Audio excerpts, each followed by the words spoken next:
안녕하십니까? 오늘은 망막질환 환자에서 백내장 수술을 같이 하는 경우가 꽤 있는데요. 이럴 때 어떤 인공수용체를 선택하는 것이 좋을까에 대한 말씀을 드리려고 합니다. 백내장 수술은 단순히 혼탁해진 수정체를 제거하는 시술만이 아니고 인공수용체를 대개 반드시 넣어야 됩니다. 그런데 특히 망막질환을 동반한 환자에게 있어서 인공수용체 선택은 수술 결과를 좌우하는 핵심 변수이고, 한번 인공수용체가 들어가면은 아주 이상한 합병증이 생기지 않는 한은 평생 그것을 사용한다는 점에서 어떤 인공수용체를 자기 눈에 넣을지 더욱 신중하게 판단하고 접근할 필요가 있겠습니다. 일반적으로 망막질환 환자는 시력뿐 아니라 대비 감도가 이미 저하되어 있는 경우가 많습니다. 이러한 환자에서 다초점 프리미엄 인공수용체는 신중하게 고려해 볼 필요가 있는데요. 다초점 렌즈는 빛을 여러 초점으로 분산시키는 구조적 특성상 대비 감도를 추가로 감소시킬 수가 있는데, 이미 망막 환자에서는 대비 감도가 감소되어 있기 때문에 더 문제가 될 수 있는 것이죠. 또한 눈부심이나 빛번짐을 유발할 가능성도 있습니다.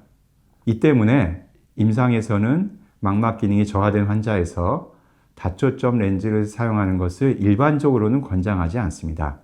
그렇지만 예외가 있는데요. 망막 질환의 진단명은 존재하더라도 실질적으로 망막 조직이 크게 상하지 않아서 시기능 손상이 거의 없는 경우, 예를 들어서 OCT라는 그런 정밀 검사에서 구조적 변화는 있지만은 시력과 대비 감도가 정상에 가까운 환자라면 다초점 렌즈를 고려해 볼 수도 있겠습니다.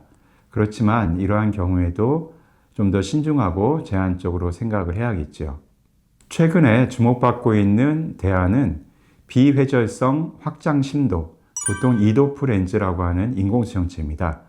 인공수용체는 초점 심도를 늘려서 원거리와 중간거리 시력을 동시에 개선하면서도 다초점 렌즈에서 문제가 되었던 대비 감도 저하를 최소화한다는 것이 특징입니다.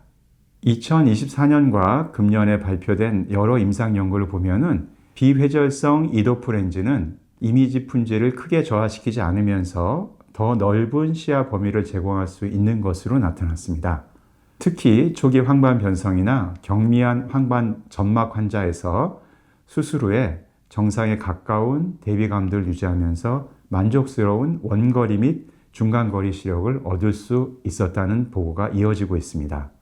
또한 당뇨병 환자에서도 빛을 여러 초점으로 분산시키지 않는 이도프 렌즈의 특성상 상대적으로 안정적인 선택지가 될 수 있다는 인식이 점차 확산되고 있습니다.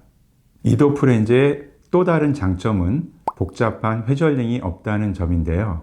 이로 인해서 망막 안저시야가 더 선명하게 확보되고 OCT 영상의 질도 향상될 수 있습니다. 제가 수술을 할 때 대개 인공수용체를 넣고 그 다음에 망막 수술하는 경우가 있는데, 이럴 때도 망막 수술 시야를 방해하지 않는 것이죠. 이는 단순한 시력 개선을 넘어 망막 질환의 진행을 장기적으로 모니터링해야 하는 환자에서 매우 중요한 요소라고 할 수 있습니다. 그렇지만 이미 심한 지도형 위축, 황반 신경이 많이 이제 상해서 위축이 된 것이죠. 그리고 황반부 흉터로 인해서 글씨 구분이 어려운 경우에는 좀 상황이 다른데요. 이러한 환자에서는 초점의 확장보다 빛 투과율을 극대화하는 것이 가장 중요하기 때문에 이 경우에는 여전히 일반 단초점 인공수용체가 표준 치료라고 생각합니다. 한편 이도프 렌즈는 중간거리 시력을 효과적으로 개선한다고 알려져 있는데요. 중간거리를 하는 것은 자동차 대시보드를 보거나 우리가 컴퓨터 화면 같은 것을 보는 것이죠. 근데 망막 질환을 가진 많은 환자들은 여전히 미세한 글씨나 정밀한 근 작업 시 돋보기가 필요할 수 있습니다.